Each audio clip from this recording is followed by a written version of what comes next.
Let us pray. Father God, we just thank you for this opportunity today. We know there's going to be another wonderful day out there for us, dear Lord, and we just thank you. We ask you that you just send a little bit more rain. Our community is a little dry, so it'd be a real blessing for these farmers if we get a little more rain. We ask you now to just give this council the wisdom and the knowledge to make decisions pleasing in your sight and use us to do your will in everything we say and do. In Christ's name we pray. Amen.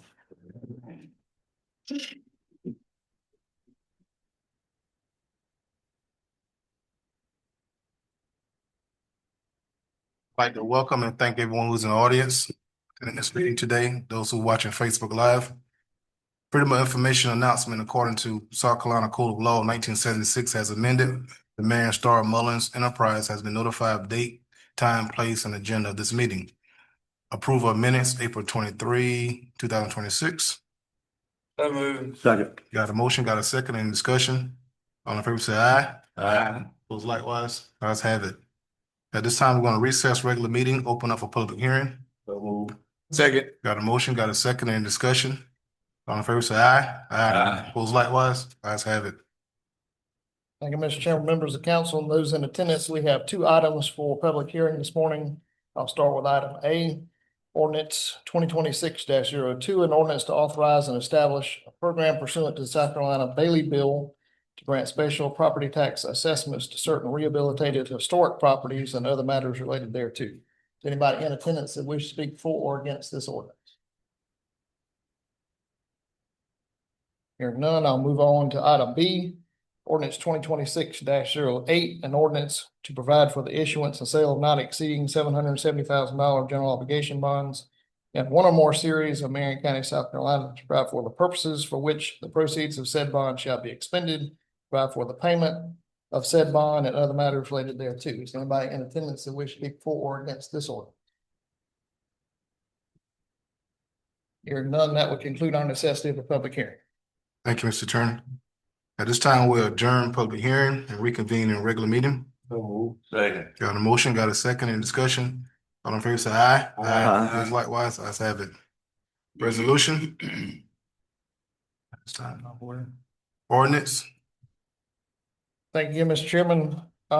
Members of council, we have a number of items here to cover. Some of this stuff, just as I go through each one, there's a couple of things that are still not ready. I'll start with item A, third reading of ordinance 2026-02, an ordinance to authorize and establish a program pursuant to South Carolina Bailey Bill to grant special property tax assessments to certain rehabilitated historic properties and other matters related thereto. You've had a full copy of this ordinance since second reading. We need to take action on third reading. And let me also, just for the record, mention passing this just puts this process, making it available.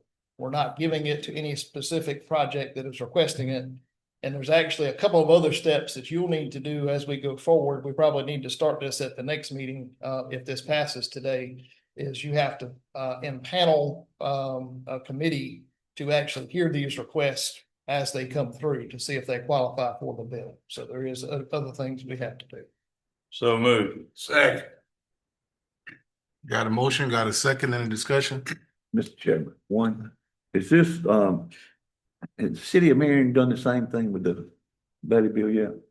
You know? I'm not sure if it's finished. I recall talking to James about it at one point in time throughout our process, but I don't know if they finished theirs or not.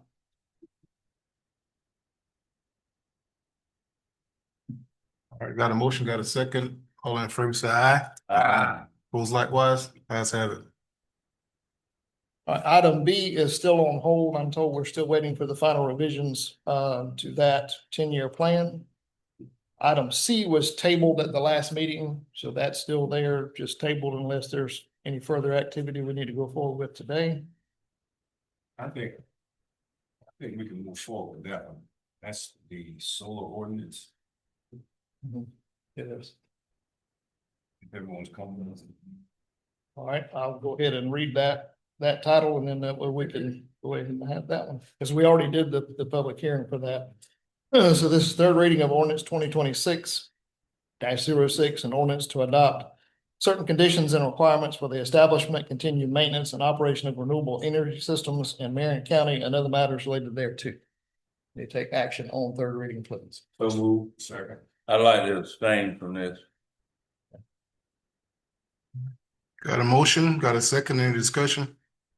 This is an important update to our ordinances to make sure that there's a formal process in place as renewable energy gets developed further in our county, that there's some review process in place to make sure everything's done in a responsible manner. No discussion? All in favor, say aye. Aye. Opposed likewise, ayes have it.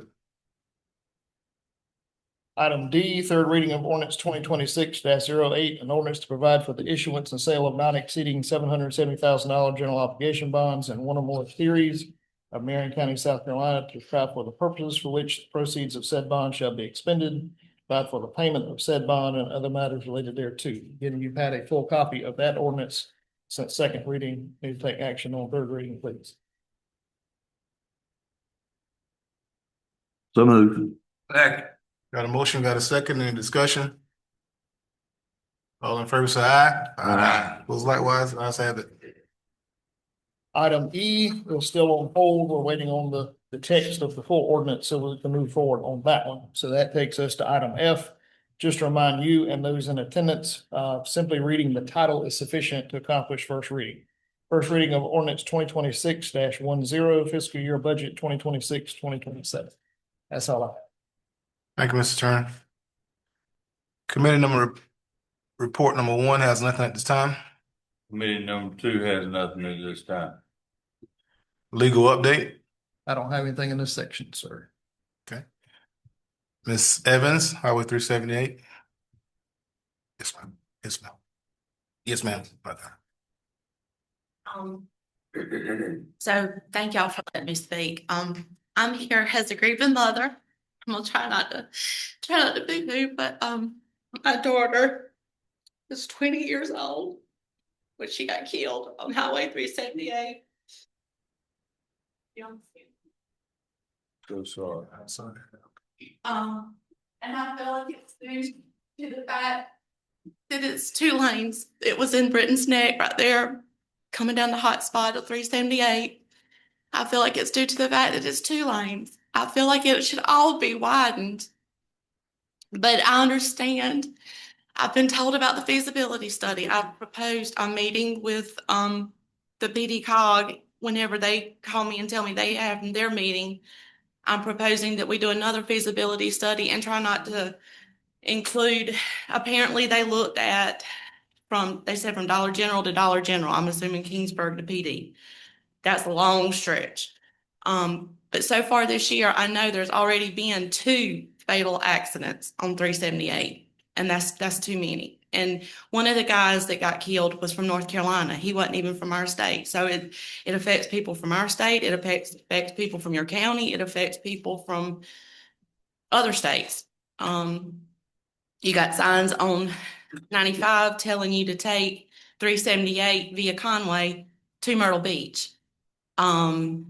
You've got farm traffic, and I think that's one of I feel like my daughter, it was 5 o'clock in the morning, so I think she fell asleep.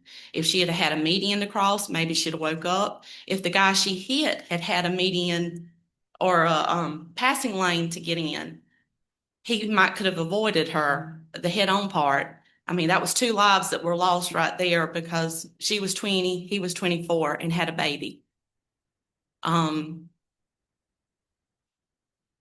So I just feel like this is a dire need, is something near and dear to my heart. And it should be a mission of love. It should not be looked at as a project or, something that needs to be done. Yes, it needs to be done, but it's also a mission of love. It's to save lives. And I feel like that's what she would want. And that's why I'm pressing so hard. I've talked to the PD COG, I've talked to STDOT, I've talked to Senator Williams, I've talked to Senator Fry's office. Senator Fry's office says he needs y'all's help. Senator Williams says he needed Senator Fry's help. So I'm just asking everybody to please, let's just join together and don't make it a county thing or a state thing or a federal thing. Let's just make it one thing that we're all working towards, one goal that we all working towards to save lives. I went to Kentucky a couple weekends ago, and I don't want, it's sad to say that Kentucky is ahead of us in their road systems and their signage. They had no passing zones, you know, because it's through the Appalachian Mountains. They had no passing zones signs, and then they had signs when the road widened up for passing lanes. And it doesn't have to be a mile long. It was like 500, 1,000 feet. They called it truck lanes, but it's passing lanes.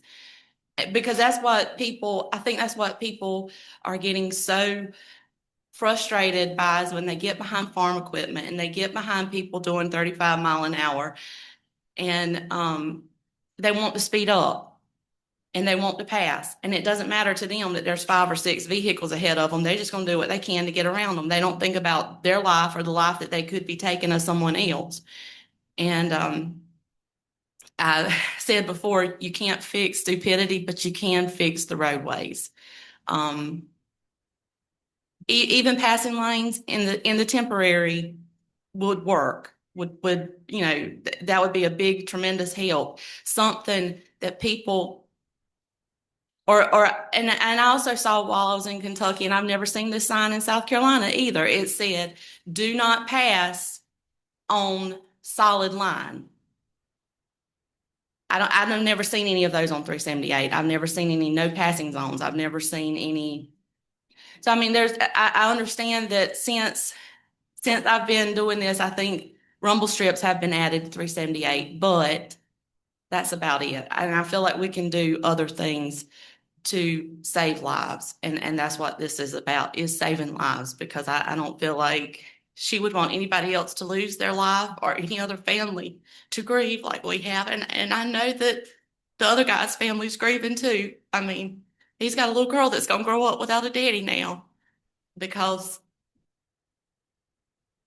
there wasn't room there for him to move over or for her to wake up, you know. So I just ask that we all work together and get this done in the name of love. And I was glad to hear that y'all started with a prayer this morning, because you know that's what this is about, is love. And so thank y'all for hearing me out. Mr. Chairman, could I ask one question? Yes, sir. And you said, where's the worst situation on that road? Hers was right there at Britton's Neck, coming down highway, coming down by the hot spot, coming down that little embankment there. Almost diagonally across from that little country store. Yep. That's where hers was at. But I do know that, you know, another young girl from our church got killed a year later. She was 19, and someone stopped at a mailbox in front of her, and she swerved to miss the vehicle in front of her, and there was a vehicle coming. So I proposed Kingston through Daviston is what we look at to begin with. I meant Kingsburg, where the 4 lanes stopped, through Daviston. Yep. And the only reason we've heard some complaints in years past, but it seemed to me like the design was the whole way, 378, all the way out of the county. Yeah, that's what We were told years ago. Now, of course, everything gets pushed back. You know how that. Yeah, the feasibility study looked at the feasibility study that they did in 2024, I think after or before her accident, looked at from where it stopped in Kingsburg all the way through PD, which would include all of it. But they concluded it was like $580 some million to move all the bridges and the gas pipe and widen the roads. But like I said, even if we could have, in the meantime, just passing lanes, something to help save lives. That's my goal, is to save lives. And it doesn't have to, like I said, it doesn't have to be a lane that goes on for a mile, 2, 3. It can be just 500 to 1,000 feet.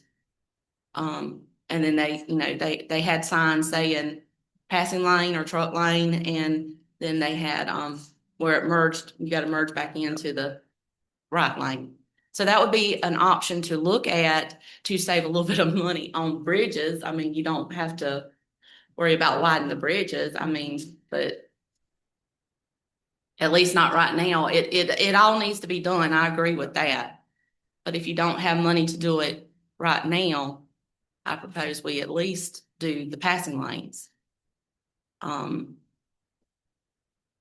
I'm gonna meet again with Petey Cog. I think she said it's normally in June, but she'd let me know for sure.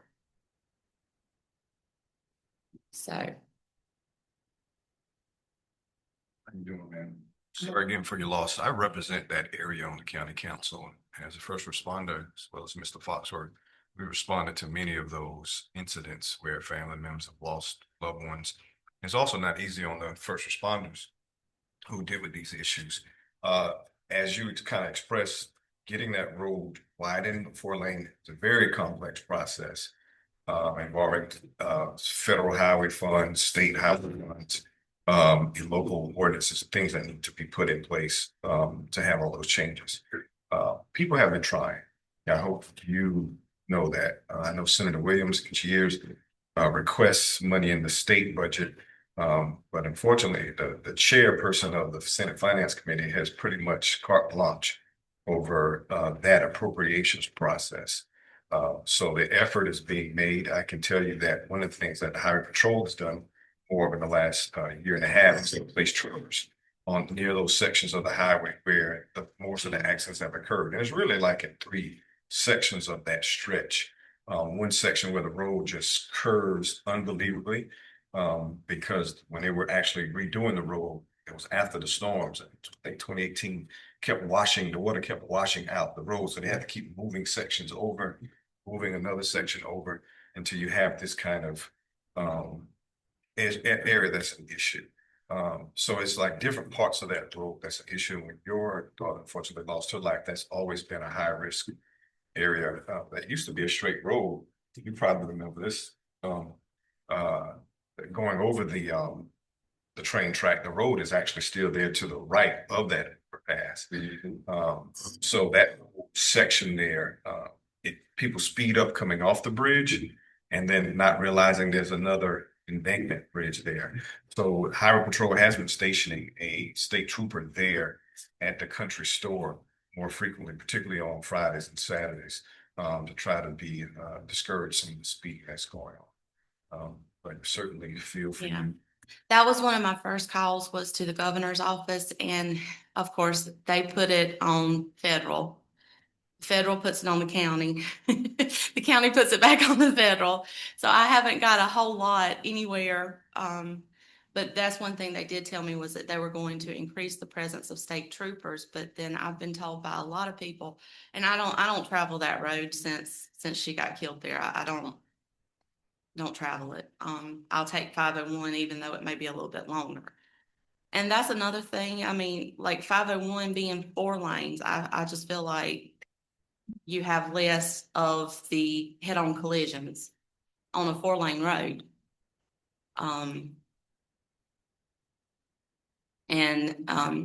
But I've been told by people that they're not seeing them like they should. So, and I understand that that's state troopers we don't have a big supply of them for each district, but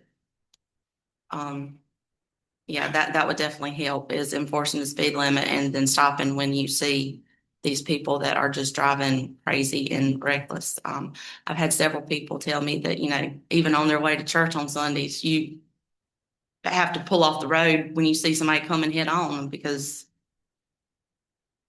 they're passing, like I said, regardless of what it may end up taking their life or someone else's.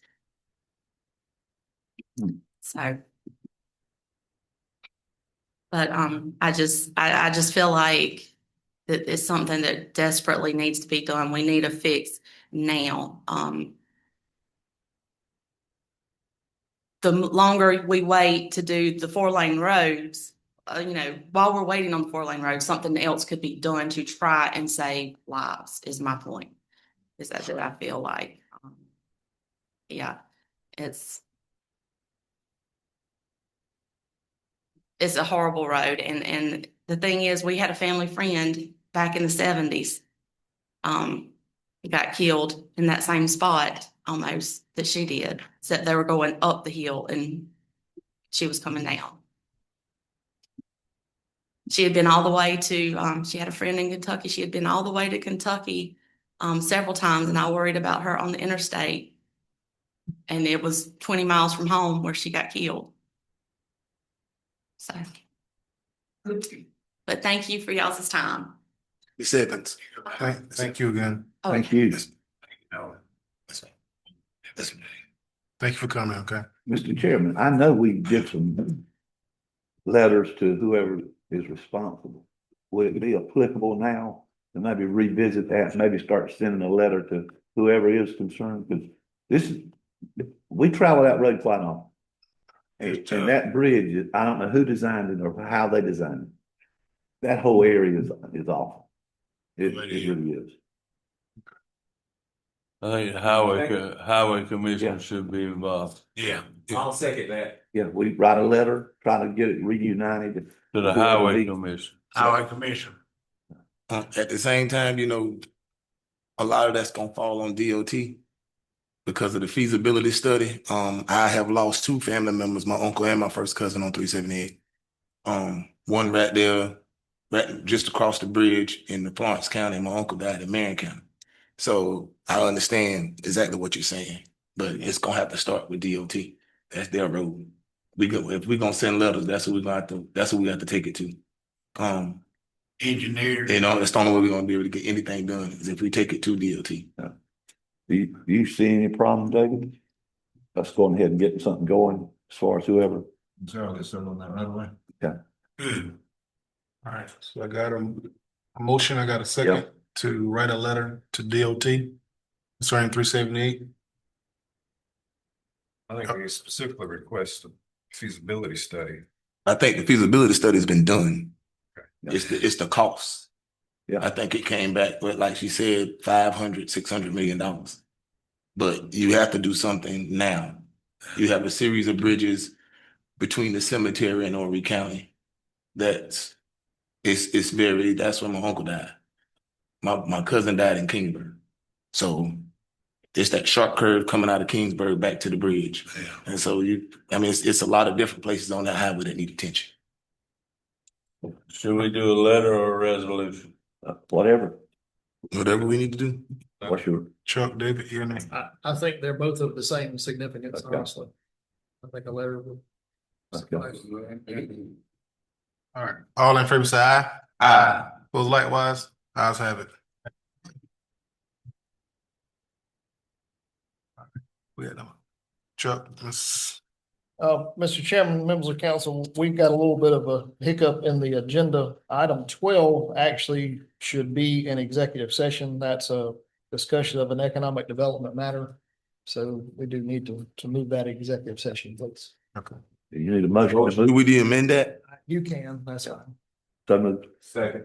We got a motion and second to amend the agenda. All in favor say aye. Aye. Those likewise, ayes have it. Administrative update. I'm not the administrator, but I have Aye. I'll let David have that job. Before you have a letter, Councilman Rogers asked some time ago for an opinion from our council that's been handling all the capital project sales tax stuff about how the municipal seats were to be filled. So that discussion is in there about how those need to come from municipalities. It's based off of a population from the census and how they aggregate that. That's why the city of Marion and the city of Mullins had one seat each. And then the two members that were appointed by those municipalities would then appoint the third member that was going to combine for Nichols and Sellers. And so all that discussion is in that letter saying that's how that needs to come out. Because of some inactivity we had, I asked Mr. Ziegler to go one step further and to provide us a little bit of insight into what do we do if we have a municipality that's not active, and that's kind of where we have been. is the city of Mullins still has not appointed their member to this commission. And it's delaying the process severely. So also in his opinion letter, it goes on to tell us that we have the ability, if we have, after county council has adopted a resolution to start the capital project sales tax process, if a municipality does not act and appoint their member within 30 days, then county council has the ability to select that member for them. And so I think that's what we need to do today to delay any further hold up to that commission going forward, is go ahead and put someone in that position. I know they have been notified. I have had numerous conversations with one of their city council members.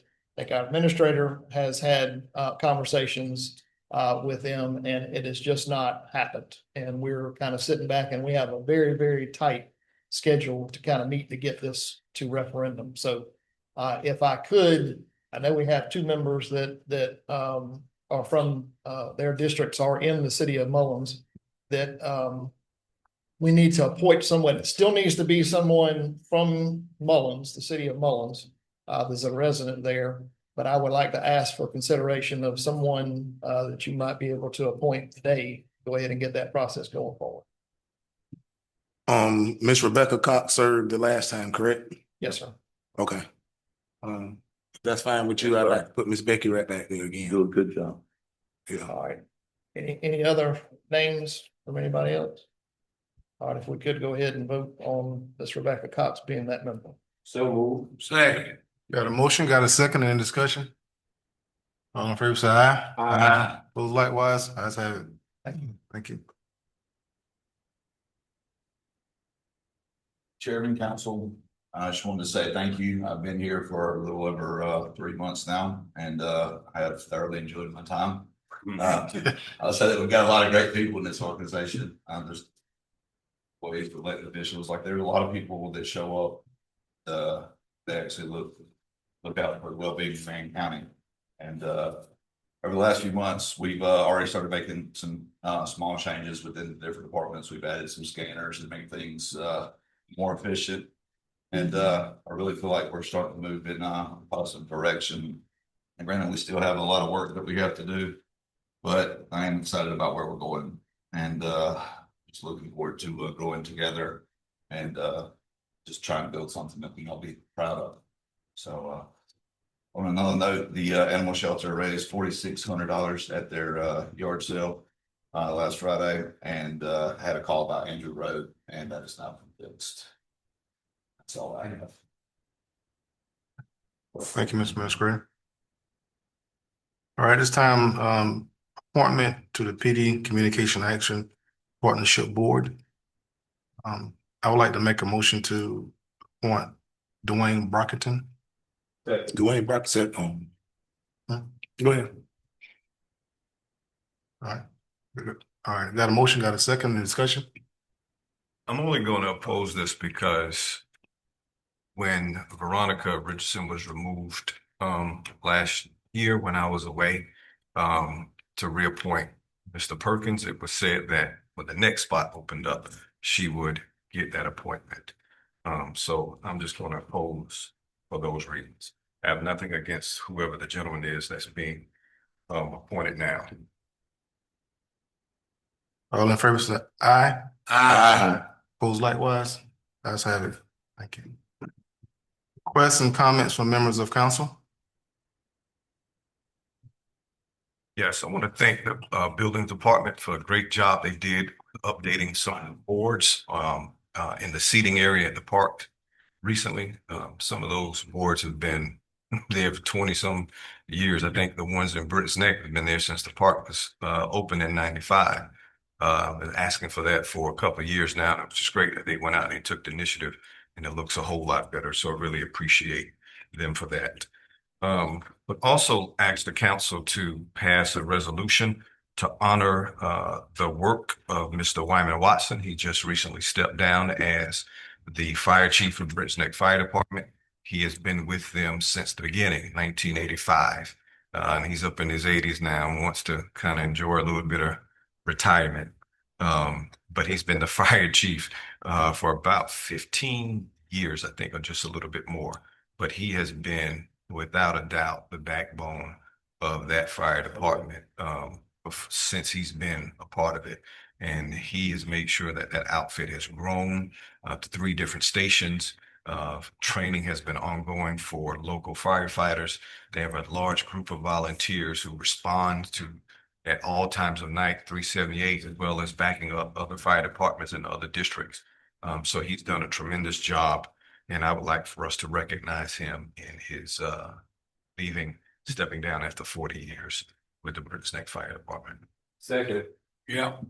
Got a motion, got a second, any discussion? I would like to make one comment, and I don't know him as well as a lot of y'all, but he's give 100%, but one thing you always could count on, he's gonna be a part of it. Now, he's not gonna retire. He might give that job up, Yeah. but he's not gonna retire. You voting. All in favor say aye. Aye. Opposed likewise, ayes have it. And move. Good. All right, executive session, economic development and personnel matter. So. Second. Got a motion, got a second, any discussion? All in favor say aye. Opposed likewise, ayes have it. To come out of executive session, go into regular session. So move. Second. Got a motion, got a second, any discussion? All in favor say aye. Aye. Any more business of the county? Move Move adjourn. adjourned. Adjourn. Second.